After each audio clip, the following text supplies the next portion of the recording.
Susispėtimai apie nepaprastai paprastus dalykus.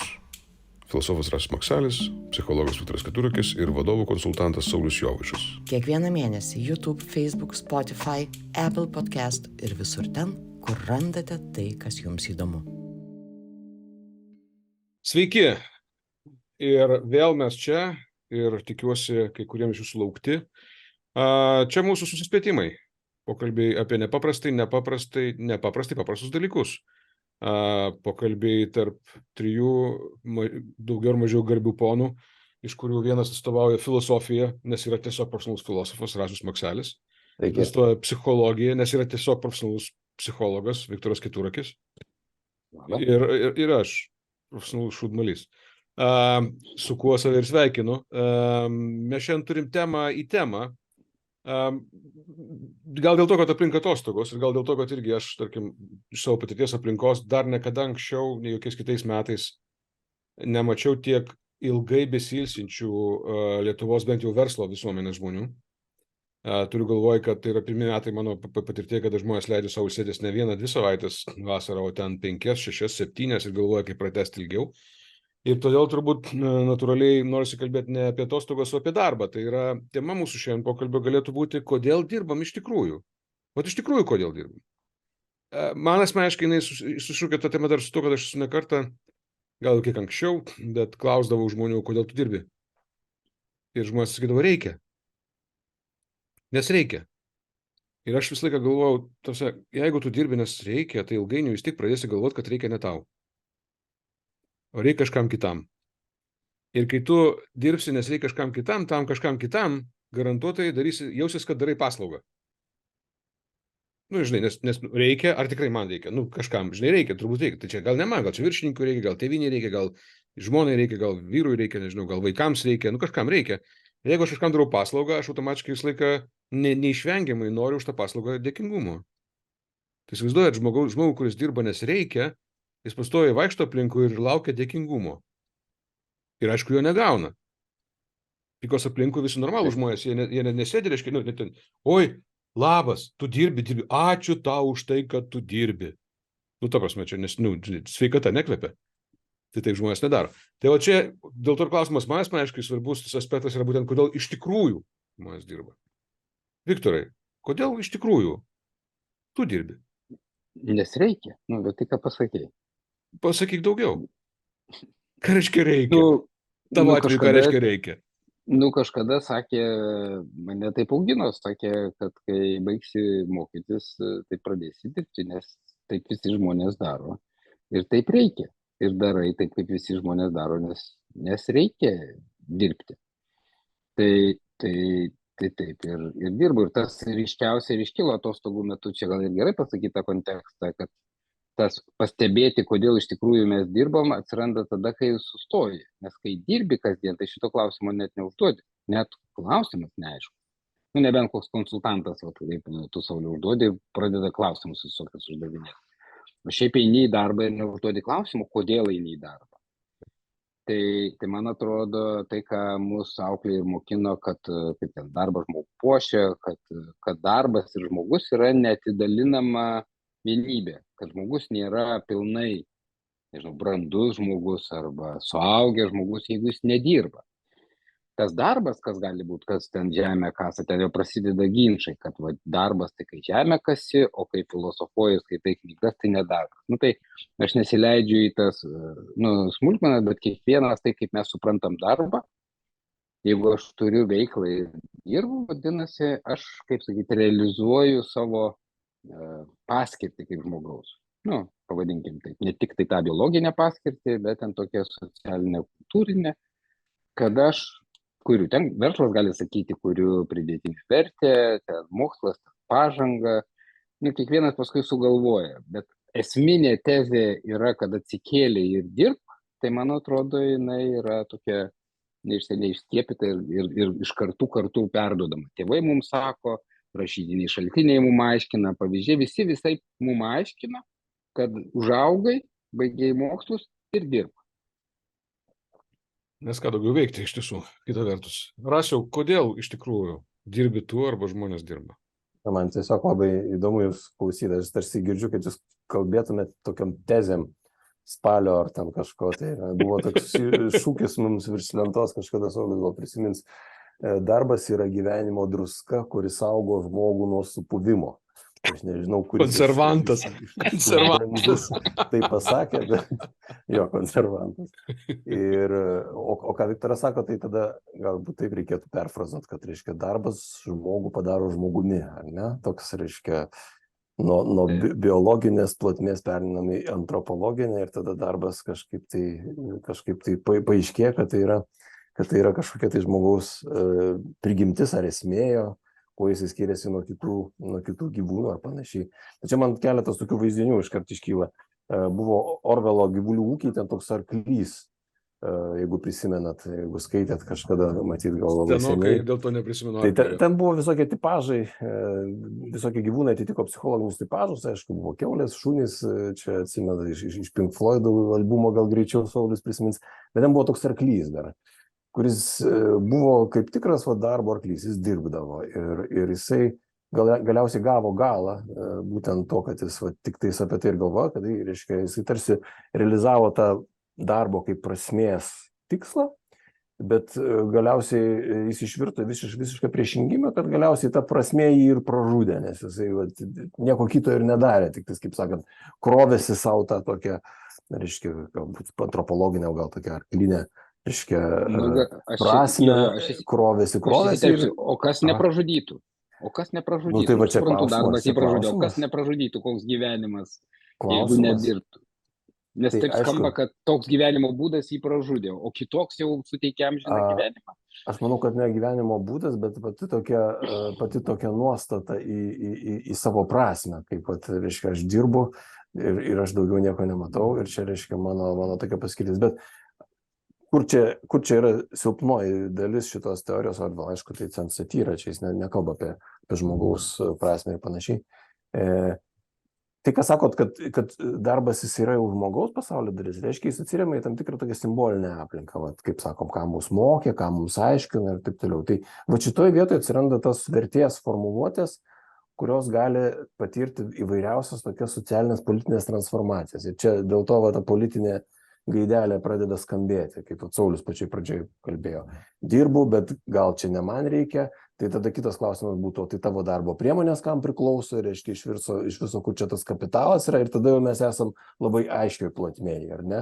Ir šitą kryptimį, jeigu eisim, tai čia jau yra daug žmonių, su kuriais būtų galima apie tai pakalbėti, ar ne? Ir daug režimų, kurie bandė iš to kažkaip tai išspausti tą naująją žmogaus prasme ir taip toliau. Bet man kas yra įdomu iš to situacijos, būtent tas perėjimas nuo kažkokio tai natūralaus, kaip Viktoras sakė, biologinio veikimo, nes vis tiek fizikoje, jeigu mes brėžiam, kas yra darbas, tai yra kažkokia tai energijos transformacija. Tu perkeli energiją, tu padarai kažkokią tai pokytį sistemoje, ar ne, tu vienos rūšies energiją transformuoji į kitą, atsiranda kažkoks rezultatas. Tai tą daro ne tik fiziniai kūnai, bet ir biologiniai organizmai. Jie, pavyzdžiui, vilkas sumedžioja kiškį ir suėda, ir tai yra, fizinė prasme, tai yra darbas. Bet biologinė prasme, tai irgi yra darbas, yra tam tikras vilko kabutėse projektas, nes jis yra instinktų genamas, naudojant savo prigimtinės privalumus ir savo paskirtį, sakykime taip, ekosistemoje, jisai atlieka tam tikrą prasme darbą. Bet tai visai ne tas pats, ką žmogus daro. Tai vat kur įvyksta tas lūžis, kada darbas tampa nebe natūralus biologinė prasme, o atsiranda tokia žmogiška prasme. Kada mes galime išreikšti erdvės idėją kažkokiais tai simboliniais dalykais. Pavyzdžiui, aš padirbsiu ir tada man sumokės pinigais. Ir tada tos pinigus aš galiu į kažką tai konvertuoti ir taip toliau. Tai klausimas toks yra, ar mes esam pasmerkti tokiam nenatūraliam darbo prasmės supratimui, nes čia visada atsiras būdai, kaip nusavinti, atimti, reiškia, tada prasideda jau ir konfliktai ir panašiai. Ar vis dėlto yra kažkokia tai būsena, ar žmogaus istorijoje buvo tokia būsena, kuomet visos šitos grėsmės buvo nerealizuotos. Kaip istorikai kalba apie žemdirbystės, pavyzdžiui, laikotarpio pradžią, kada iki tol žmonės buvo klajojantis ir jie šiek tiek buvo labiau panašus į tos vilkus, nes jie apsirūpindavo medžiodami ten, sakykime, maistu ir panašiai. Bet paskui, kai pasidarė sėslus, jie pradėjo kaupti ta energija, darbo rezultatus atsirado, reiškia, Perteklius vietos, atsirado. bet tas perteklius. Ir tada atsiranda miestai, sėslios struktūros, yra tada tam tikros tokios disproporcijos, kam priklauso visą tai, reiškia, tai visi ten pajėgumai ir vertė sukaupta. Ir iš to atsiranda dauguma tų tokių vėliau ir egzistencinių problemų ir taip toliau. Tai iš to, ką mes dabar pašnekėjom, atrodo, kad žmogus yra neišvengiamai pasmerktas šitai simboliniai susvetimėjimo situacijai, kada mes nors mes dirbam, bet mes visada dirbam tarsi ne savo, o kažkam. Tai, ir kada mes tą suvokiam, tada atsiranda ta tokia krizė mums, kad mes, reiškia, niekad negrįšime. Mes tarsi visą laiką norim grįžti, mes norim užsimiršti, padaryti, kad mūsų darbas būtų kiek įmanoma paprastesnis, kad kuo mažiau mus, reiškia, kas nors trikdytų, kad mes kartodami tos pačius algoritmus tarsi užsimiršę, tarsi realizuotume kažkokią tai kvazi pseudo natūralią savo paskirtį, natūralią prasme, bet jau mes ją sugrįžti negalim.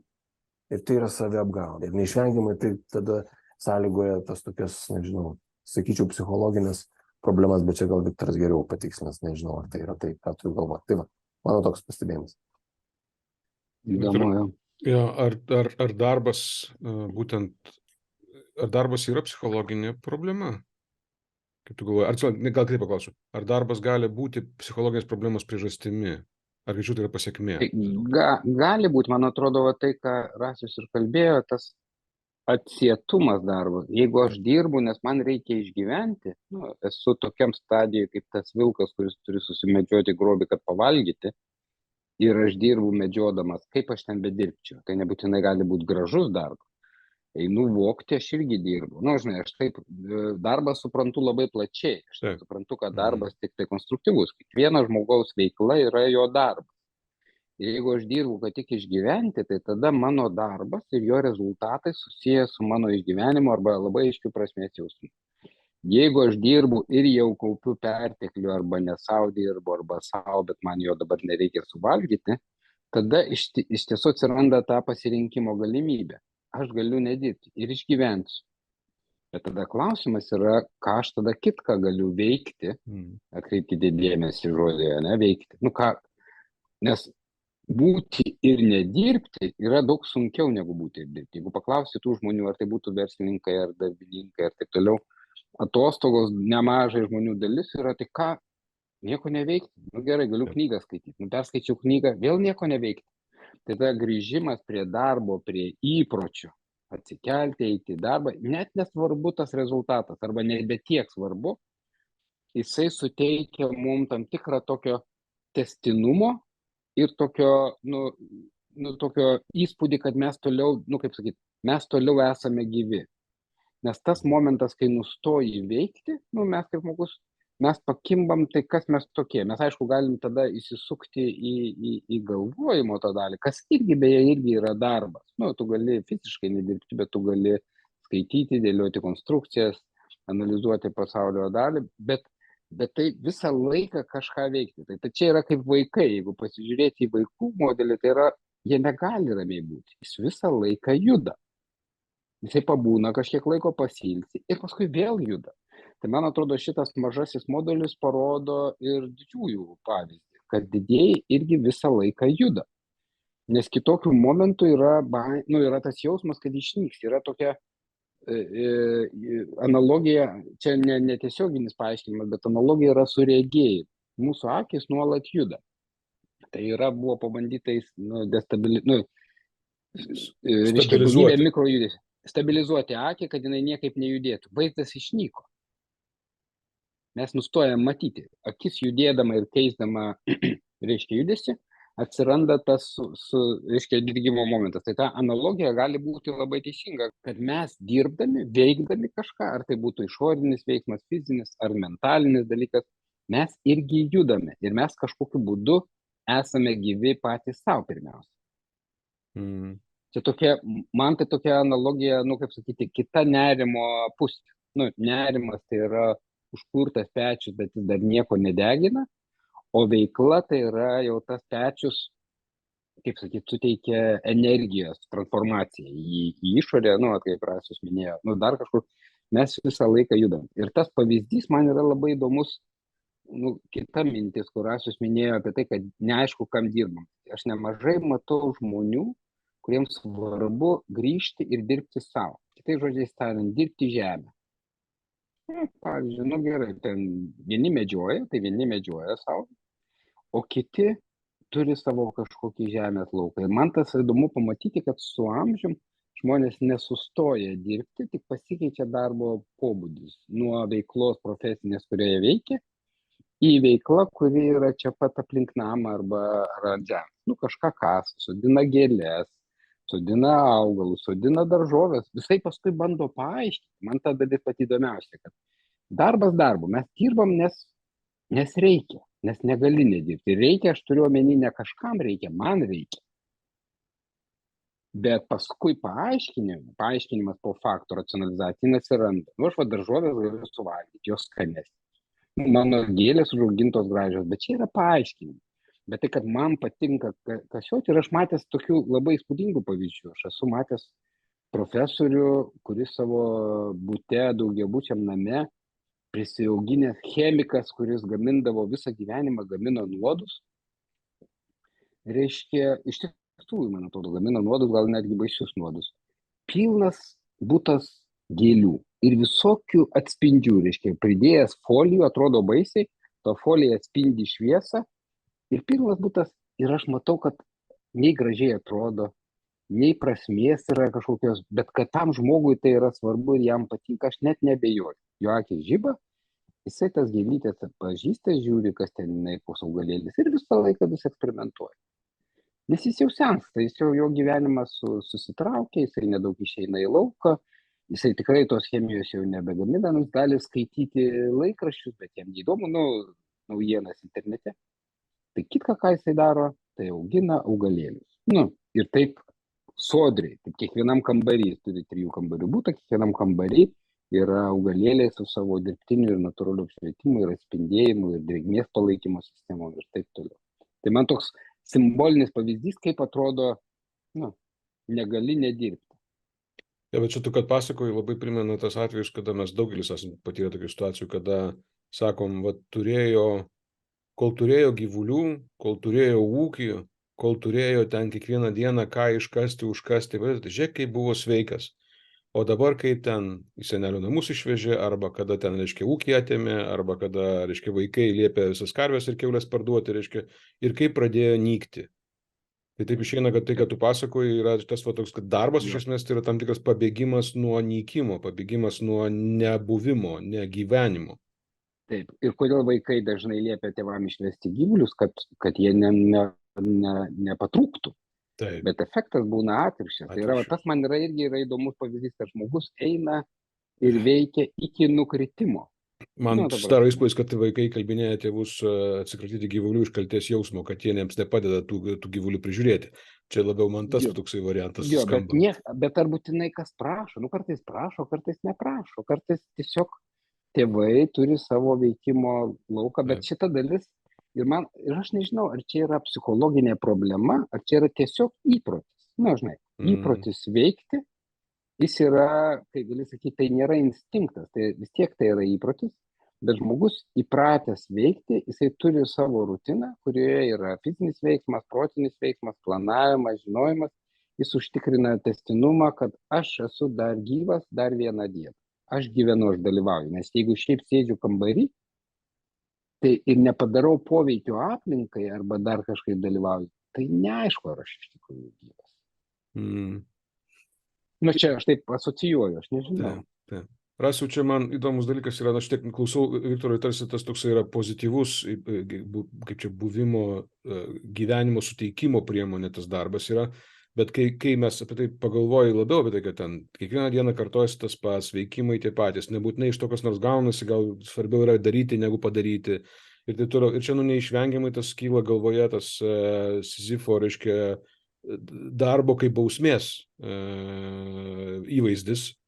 Aš čia tiesiog man labai padarė įspūdį, neseniai Facebook'e mačiau nuotrauką, kur buvo padaryti akmuo didelis, akmuo reiškia, ir metaliniai, kaip žinot, pas kuprinė yra, kaip diržai tokie, reiškia, pridaryti prie akmens ir diržai. Ir toks maždaug prierašas ten, vos ne, Sizifo pradžiamokslis. Nu, žinai, dar nerideni, bet jau neši, žinai, tą akmenį. Tai va toks tas tarsi ir bausmės elementas darbe išnyra neišvengiamai. Ką tu galvoji apie tai? Kaip filosofinė prasme darbas? Prašau, mane užklupo lietus, jeigu ką, tai čia, žodžiu, dangus irgi dirba. Ir tu būsi šlapęs dabar, kol mes išnekėsim. Klausyk, tai gali būti visai įdomus vaizdelis, kad tu šlapsi. Tai, žinai, performances dabar vyksta, jis dabar šlampa. Okay. Jo, tai labai įdomiai klausiau. Man klausimas toks kyla, ar kiekvieną, ar visą prasmingą veiklą galima vadinti darbą. Prasmę veiklą? Tai, kad darbas gali būti prasminga veikla ir dažniausiai tai yra visais tais atvejais, kurios patikė, tai taip. Bet ar mes turime dėti lygybę ženklą tarp darbo ir prasmingos veiklos? Galbūt taip, galbūt tam tikra tokia bendresnė prasme, sakykime, mes išplečiam darbo sąvoką, čia beveik vos ne tos fizinės plotmės, kada mes darom kažkokį tai, reiškia, veiksmą, vykdom kažkokią veiklą, tai klausimas, ar jinai yra beprasmė, kaip Sizifo atveju, ar jinai teikia mums kažkokią prasmę. Tai tokiu atveju, jeigu jinai prasminga, tai mes galime tada tapatintis taip, tai mes dirbam. Tai galbūt mūsų vaikams arba mums kaip vaikams neatrodo tada jau priežiūra gyvulių ir panašiai, kad jinai prasminga. Bet tam, kuris daro tą veiksmą, jis teikia gyvenimo prasmę, tada taip, tada viskas teisingai. Rasiaus geras pastebėjimas, ar kiekvieną veiklą mes vadinam darbą. Nu, pavyzdžiui, bankrutuojantį įmonę ir žmonės eina į darbą. Jie neišeina iš darbo, nes jų prasmė yra sulaukti savo atlyginimų ir kompensacijos. Jie turi kažkokią prasmę. Nu, žinai, arba žmogų atleido iš darbo, bet pagal tą 2 savaitės dar dirba. Ir jam pastatė atskirą darbo stalą, sakė, atjungė nuo informacijos, jis eina į darbą. Nu, aš imu pavyzdžius, ne, per konkrečius pavyzdžius. Jo, bet turbūt yra daug psichologinių niuansų, kaip ten keršto elementas, pavyzdžiui, tokia situacija su nekartą pastebėjęs, kada pasielgiamas su žmogumi taip, kaip tu ką tik paminėjai, tai jis eina į darbą dėl to, kad kerštauja savo darbdaviui. Bet tai jam yra prasmė. Yra prasmė, vienareikšmiai. Taip, jam kerštas turi labai stiprų motyvą, aš nepasiduosiu. Nes už keršto yra motyvas, kad tu taip lengvai manęs nepastumdysi, nesvarbu, kad tu kapitalistas. Kitaip sakant, suteiki savo tam prasmę, lygiai taip pat, kai žmonės, pavyzdžiui, kurie nuolatos kalba apie per mažą atlygį, kas yra natūralu, yra tikrai žmonių, kurie gauna, tarkim, per mažesnį negu turėtų gauti arba mažesnį negu jiems reikia atlygį, bet labai dažnai apie atlygio mažumą kalba ne tie, kuriems iš tiesų tai yra gyvybės ir mirties klausimas, kalba apie tie, kuriems tai yra visai kitas dalykas. Ir čia atrodo, kad jie tą atlygio momentą, jie kaip tarsi įprasmina tą veiklą. Jie sako, nu, aš dirbu, nes kitaip, reiškia, neturėsiu iš ko gyventi, nors jie turės iš ko gyventi. Bet jie būtent suteikia prasme per atlygį. Jo, ir čia yra antrinė prasmė. Reiškia, mes pradedam nuo to, kad žmogus dirbi, nes negali nedirbti. Tai yra kažkoks tas pirminis motyvas kažką veikti. O paskui antrinis motyvas yra dirbu, nes aš jam parodysiu. Arba dirbu, nes, nu tai jau tada aš randu antrinį motyvą, kurį irgi suteikiu savo veiklą. Bet pradinė mintis, nuo kurios mes pradėjom, kad dirbam, nes negali nedirbti. Ir labai mažai žmonių, kurie gali nedirbti. Nu, norėčiau pamatyti, kurie, pavyzdžiui, gyvena ir nedirba. Gyvena, yra tokių žmonių, kurie gali sau leisti vieną grupę visuomenės, o kiti, kurie negali sau leisti, vis tiek taip gyvena. Taip, būtent tai yra ir vis dėlto dažnai tai yra pasirinkimas, gal ir emocinis, gal ir nepagrįstas, neracionalus, bet vis dėlto pasirinkimas. Dabar prisiminiau tą palyginimą su vilku, kaip Viktoras sakė, kad kada yra klausimas, ar tu išgyvensi, ar net labai akivaizdžiai tas prasmės momentas pasimato. Tai ar nėra taip, kad tie žmonės, kurie dėl ekonominių priežasčių negali nedirbti, jie vis tiek galiausiai save suvokia tokius kaip to vilko būsenai. Nes tas reiškia pasakymas, kad aš negaliu nedirbti, atsiremia į paprastą faktą, kad taip neišgyvensi. Tai tas darbas yra toks privalomas elementas. Tai tie žmonės, kuriems tai nėra būdinga, tada jie ieško kažkokios antrinės prasmės. Ir tada klausimas, kaip jinai pasireiškia. Ar kažkokia tai, nežinau, labai įdomus tas tiesiog vizualiai gražus vaizdinys apie tą chemiką, kuris gėlės augina, ar ne? savo 3 kambarių bute, bet aš tada vėlgi grįžau prie klausimo, ar tai yra darbas. Čia yra, jisai galbūt to net nepavadintų darbu, jis pavadintų tokiu hobiu.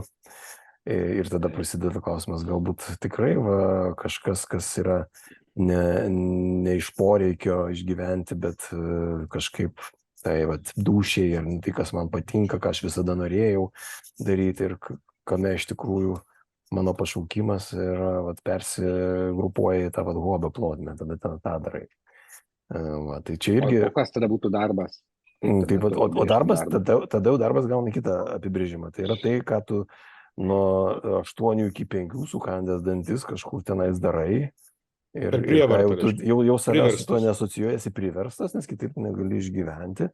Ir tada tai jau tai, kas reikalinga tau tik tais netiesioginė prasme, nes tau už tai moka. Bet kažkokios didelės prasmės savo veiksmuose tu nematai, nors tai galbūt reikalinga kažkokiai tai dideliai korporacijai ar valstybei ar kariuomeniai ar kažką. Ne, tai bet jeigu žmogui patinka tai, ką jisai daro, tu darai, ką patinka, darbas ir hobis, tu darai ir hobį, bet už tai gauni pinigus. Jeigu tam chemikui dar kažkas mokėtų pinigus už kažkokį ten jo eksperimentų su tom gėlėm, tai jau būtų darbas, ne? Bet galbūt tai tada pasidarytų dar kita problema, kada žmonės savo hobį paverčia darbu, tai po kiek laiko sako, kad jau man tai neteikia malonumo. Kaip toks fotografas buvo, tai buvo fotografija hobis, po to jisai tai pavertė savo pajamų šaltiniu ir labai greitai po pusės metų tas fotoaparatas atsidūrė seife, nes jam jau nebeteikia to malonumo. Reiškia, tą transformuoti tiesiogiai. Darbas ilgainiui turi duoti atlygį ir atimti malonumą. Nežinau, bet čia klausimas. Aš garsiai galvoju. Nes tų situacijų labai įvairių būna. Galbūt, jeigu tą žmogų, kaip tas chemikas, jeigu mes jį paimtume, galbūt jis nepripažįsta savo, kad tas nuodų gaminimas jam iš tikrųjų teikia pagrindinę motivaciją. Tam, kad jis galėtų daryti kitus darbus iš malonumo, jau nekeldamas klausimą, ar tai prasminga kažkam, ar tai turi kažkokį visuomeninį svorį. Tai kai tik tai reiškia, tu perkrauni tą finansinę naštą ant savo hobio, tai sukadina malonumą tokiu būdu, nes prasideda tai didėjai prasmės klausimai tokie. Reiškia, čia, man atrodo, trūksta šitoj lygtai dar tokio žaidybinio elemento, žaidimo momentas.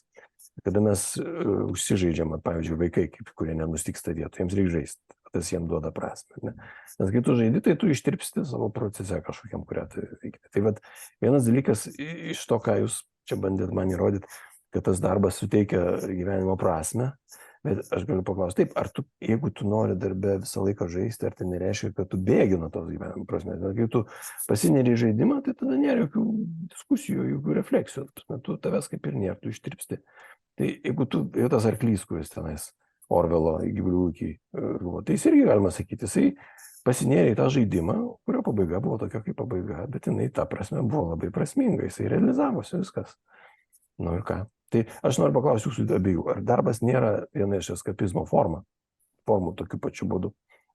Kažkuria prasme taip. Manau, kad daugelis žmonių galėtų pasakyti, kad vienas iš būdų, kaip išvengti blogų santykių, tai užtrukti darbe.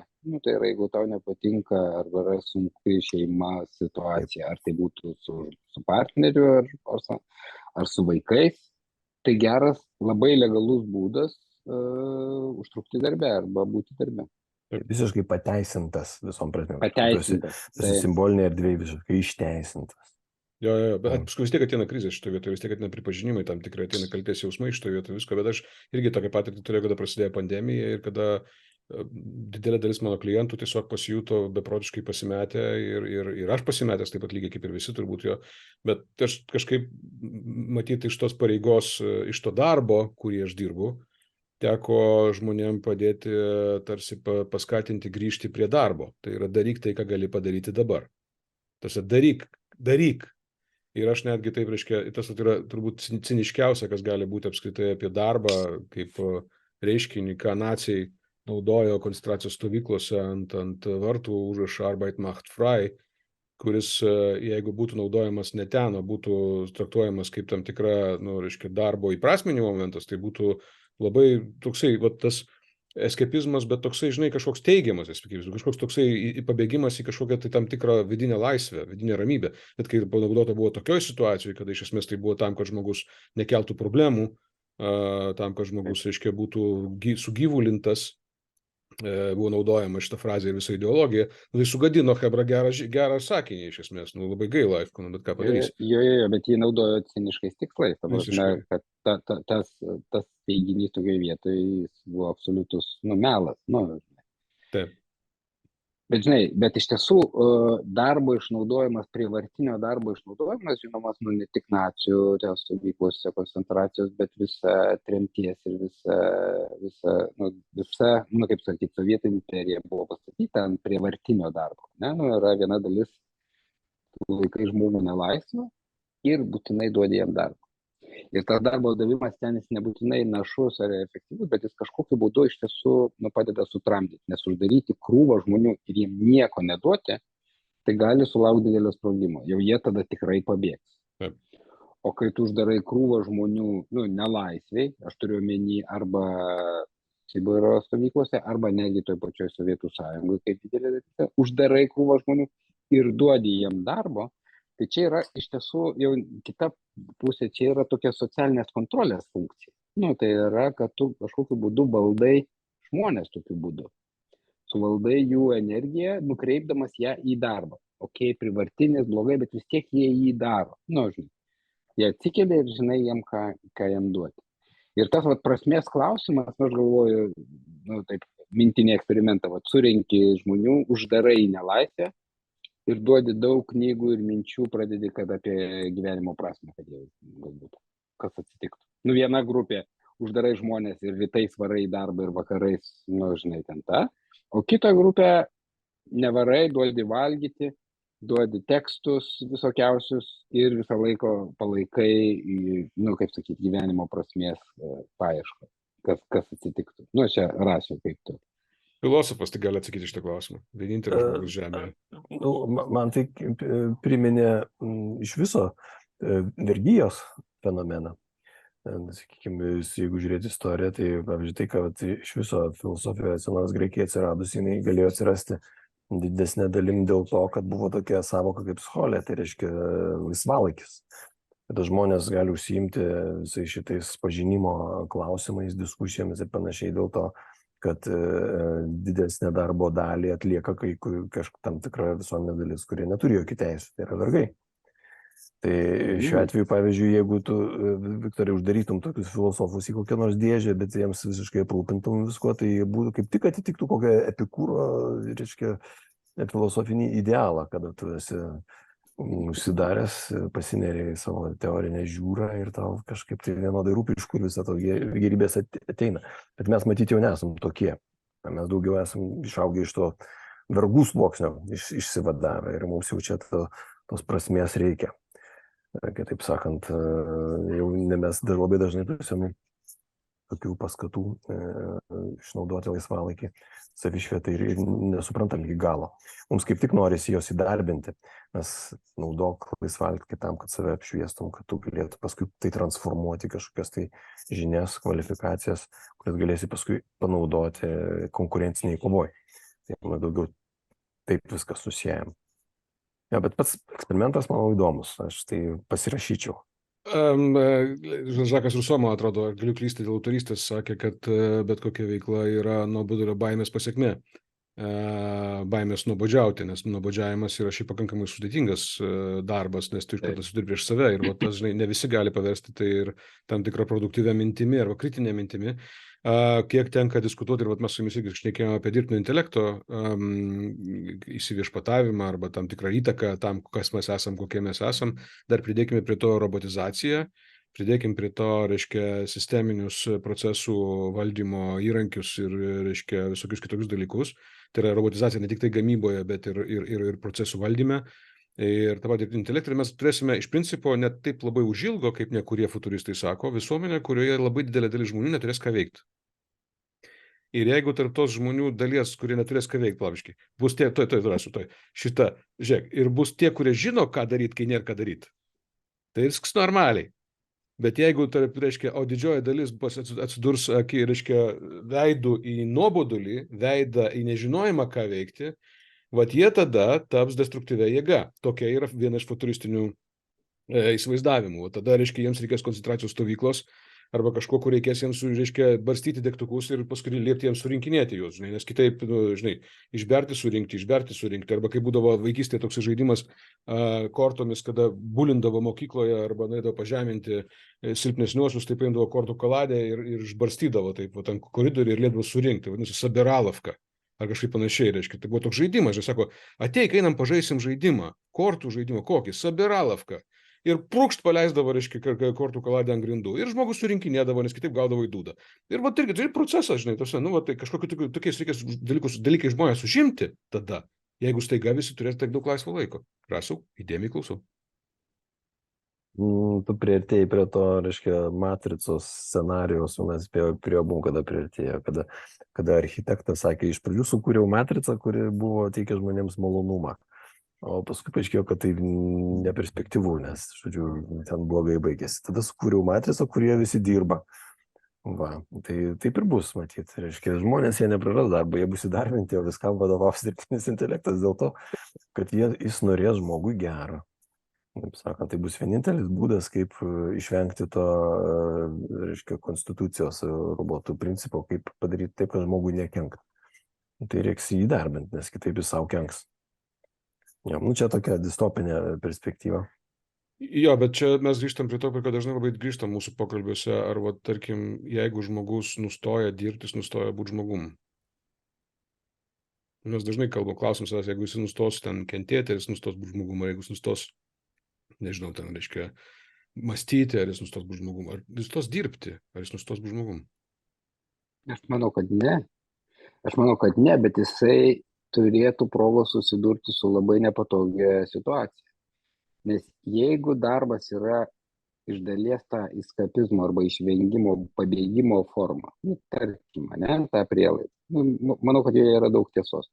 Ir kai jau atimi darbą ir nebegali pabėgti, nes klausimas yra, jeigu bėgi, tai nuo ko?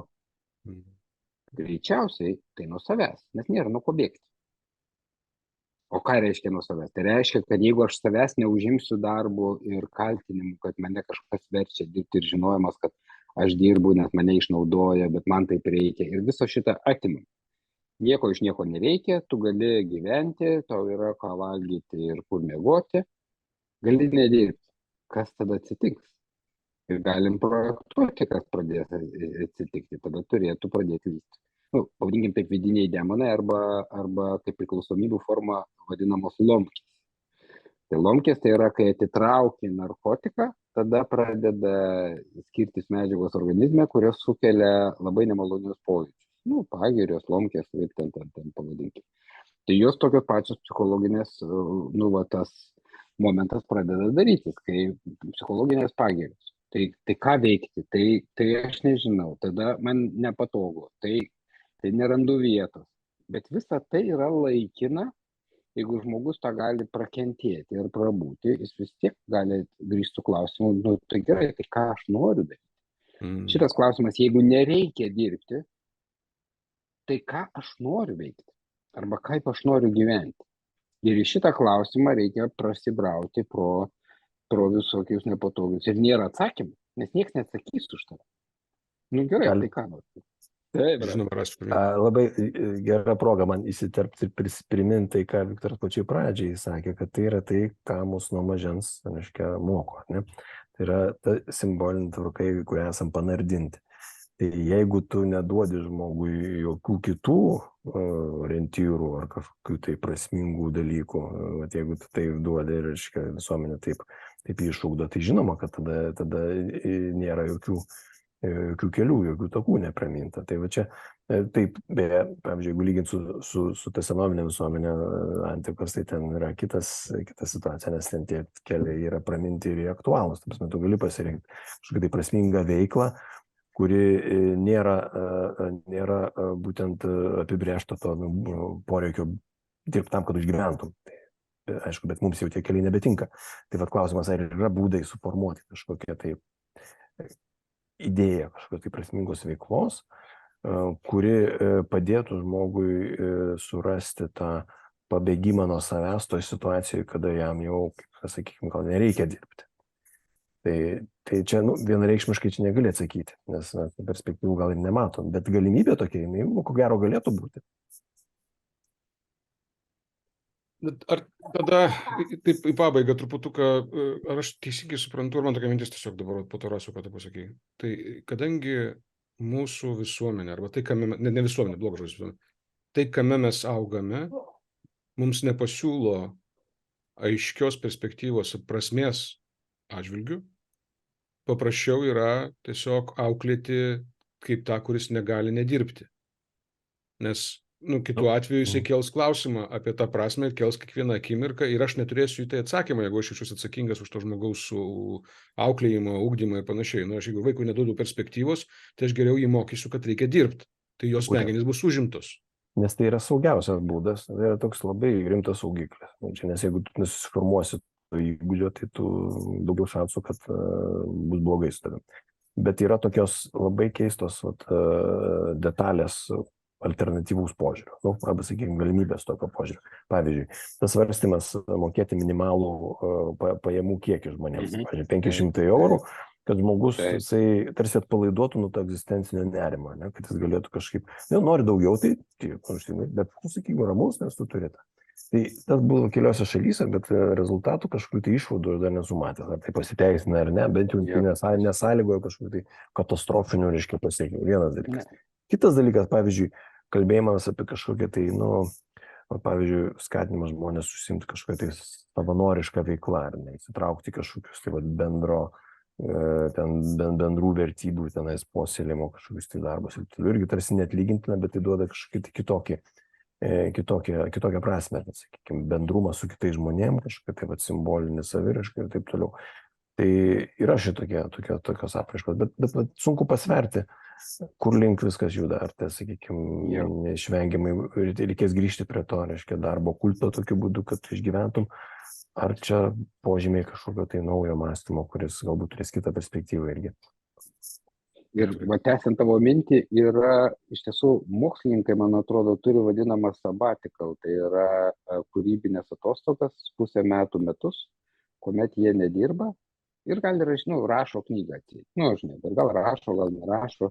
Bet mano manimo, jeigu šitą eksportuoti plačiau ir į verslą, tai yra, kad verslas irgi savo kai kuriems žmonėms arba kažkokiu būdu jie suteiktų sabbatical. Tai yra metus laiko, mokam tau kažkokį atlyginimą, kurį tu gauni, tu gali nedirbti. Tu gali eiti į darbą, negali, laikas tau, mes tavo jį apmokam. Kas atsitiktų? Ta prasme, kad iš tiesų atpalaiduoti nuo to spazmo ir įpročio, duoti ne atostogas, nes jau čia mes šnekam 5 savaitės, ar 3, ar 6, jau čia stebuklas, mano manimų metai, o dar 2. Žmonės keliauja bet jie vis tiek galvos, bet tada yra, kaip treniruoti ne tik tai tą dalyką, kad turi dirbti, bet treniruoti, ką darysi su tuo laiku, ką gali padaryti, kai nedirbi, ką gali kurti įmonėje, Lietuvai, pasauliui.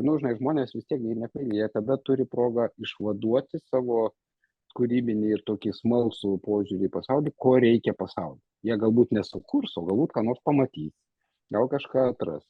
Čia būtų įdomus eksperimentas. Tęsiant mintį ne tik tai apie minimalią algą negaunantiem, bet taip pat normalią algą gaunantiem, nes man reikia tų žmonių laisvų irgi, kad jie irgi būtų laisvi ir turėtų laiko pagalvoti apie gyvenimą. Tai turbūt nebereikalo mokslininkams yra taikoma, taip rašau. Tai tiesiog, kadangi noriu prie to prisidėti, ką Viktoras sako, šitas čia labai svarbus momentas, kad suprasti tą sabbatical ne kaip pertraukį savo normaliam, natūraliam cikle, kad tu tiesiog esi išmestas į tokią beorę erdvę ir turi tada esi įpareigotas atsigauti, kad vėl grįžtum su didelė jėga tą patį daryti, ar ne? Bet tai daugiau tokio nerato, bet tokio spiralės principų, kada tu išeini ir tu tada gali galvoti apie kažkokias alternatyvas, apie kažkokias kitokias vertės ir panašiai. Tai, man atrodo, čia tas svarbus momentas. Kitokiu atveju tu eini kitą ciklą, reiškia, tai yra tas didelė įtampa, didelis atsipalaidavimas ir vėl didelė įtampa, tai tada yra gaunasi kitokie reiškiniai.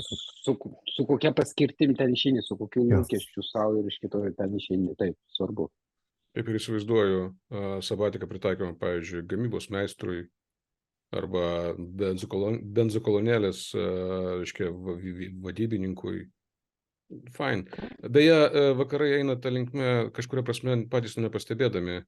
Čia aš visai rimtai, antrydamas jūsų sabatikos minčiai, nebereikalo pats žodis yra nuo Sabbath, šitą iš judėjų tradicijos turėti šeštadienį savo ir tiem dalykam, kuriem pastoviai neturi laiko. Bet aš ne tik tai, bet yra toks keistas reiškinys, kuris dabar vadinasi quiet quitting, kada žmonės bedirbdami nedirba. Tai yra realiai jie daro absoliutų minimumą tam, kad liktų darbo vietoje, jie neįsitempia darbo vietoje ir kas yra įdomiausia, jiems leidžia neįsitempti.